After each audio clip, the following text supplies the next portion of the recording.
এখন এই যে ভুয়া মামলা এবং মিথ্যা মামলা হচ্ছে, এটা আমি অস্বীকার করব না।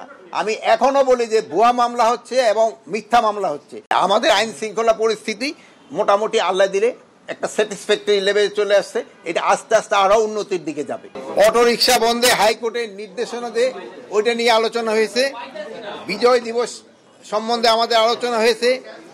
তারপরে দুষ্কৃতিকারীদের গ্রেপ্তার প্রসঙ্গে আলোচনা হয়েছে। তারপরে যে ভুয়া মামলা এবং চাপ দিয়ে হয়রানি করা হয় যে এইগুলির ব্যাপারেও আলোচনা হয়েছে এবং মাদকের ব্যাপারে আমাদের আলোচনা হয়েছে। তারপরে আমাদের আরেকটা আলোচনা হয়েছে যে আমরা ওই ট্রাফিকটা উন্নত করার জন্য আমরা ছাত্রদের ব্যবহার করতেছি। তার সাথে সাথে আমরা আমাদের যারা রিটায়ার্ড পুলিশ ট্রাফিকে কাজ করছে, রিটায়ার্ড আর্মি যারা ট্রাফিকে কাজ করছে, রিটায়ার্ড এয়ারফোর্সে যারা ট্রাফিকে কাজ করছে, রিটায়ার্ড নেভি যারা ট্রাফিক কাটছে, রিটায়ার্ড বিজিবি যারা ট্রাফিকে কাজ করছে, রিটায়ার্ড আনসারে যারা ট্রাফিকে কাজ করছে, তাদের নিয়েও আমরা একটা কমিউনিটি পুলিশ করার চিন্তা ভাবনা করা হয়েছে এবং এটা খুব তাড়াতাড়ি কার্যকর করা হবে। অটো রিক্সার সম্বন্ধে আমরা তো বাস্তবায়ন করব না, এটা তো উচ্চ আদালতের একটা আদেশ। উচ্চ আদালতের আদেশটি আমরা বাস্তবায়ন করতে যাচ্ছি এবং উচ্চ আদালতের আদেশটার ব্যাপারে আমাদের যে আইন মন্ত্রণালয় তারা হয়তো একটা উচ্চ আদালত থেকে আজকে হয়তো একটা কোনো ডিসিশন আসবে। ওই ডিসিশনটা যেটা আসে ওই ডিসিশনের উপরে আমরা যা আসবে ওই ডিসিশনের ব্যাপারে আমরা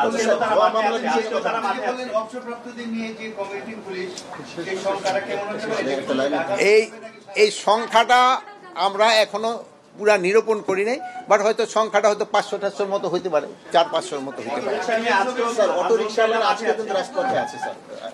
অটো রিক্সাটা বলা যায় যেহেতু এটা উচ্চ আদালতের একটা রায়, এটার ব্যাপারে আমি তো এই মুহূর্তে যদি কোনো একটা উত্তর দিই আপনাদের, এটা হয়তো আমার আবার কন্টেম্প্ট অফ দ্য কোর্টও হয়ে যেতে পারে। এই জন্য এটার ব্যাপারে আমি তো এখন বলতে পারবো না। উচ্চ আদালত থেকে যে নির্দেশনা আসে ওই নির্দেশনার মতোই আমরা কাজ করব। তো আমরা আশা করতে পারি একটা খুব ভালো নির্দেশনা আসবে এবং ওই নির্দেশনার আলোকে আমাদের এই অটো রিক্সার এই প্রবলেমটা, এটা সমস্যাটা সমাধান হয়ে যাবে। এই মিটিং এটা সড়কে কোনো দোকান বসবে না, কিন্তু দেখা গেল ঢাকার কিন্তু সড়কে দোকান অহরহ চলতেছে, যার কারণে একটা যানজট সৃষ্টি হচ্ছে। সড়কে আমরা এখনো বলতেছি যে সড়কে যেন কোনো দোকান না বসে। সড়ক এবং ফুটপাথ দুইটা কিন্তু আলাদা আছে। সড়কের ভিতরে অবশ্যই কোনো দোকান থাকবে না। এখন এই যে ভুয়া মামলা এবং মিথ্যা মামলা হচ্ছে, এটা আমি অস্বীকার করব না। আমি এখনো বলি যে ভুয়া মামলা হচ্ছে এবং মিথ্যা মামলা হচ্ছে। এখন ভুয়া মামলা এবং মিথ্যা মামলা যেন না হয় এই ব্যাপারে আমরা পদক্ষেপ নিচ্ছি এবং যারা ভুয়া মামলা এবং মিথ্যা মামলা করতেছে তাদের বিরুদ্ধে আমরা পদক্ষেপ নিব এবং তাদের বিরুদ্ধে আইনানুগ বড় ধরনের আইনানুগ আমরা ব্যবস্থা নিব এবং এই ভুয়া মামলা এবং মিথ্যা মামলা যাদের আসামি করা হয়েছে তারা যেন কোনো অবস্থায় হ্যারাস না হয়, এই জন্য আমরা একটা কমিটি করে দিচ্ছি। শুধু থানা নাই, এবং ওই কমিটির মাধ্যমেও তারা দেখবে। ওই কমিটিতে আমরা একটা প্রপোজাল দিছি, এটা এখনো ফাইনাল হয়নি।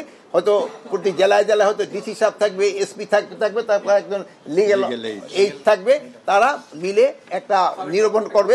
ভাই কথা শেষ করার আগে আটটা কয়ে ফেলা, নিরূপণ করবে যে অ্যাকচুয়াল কে দোষী যেন না হয়।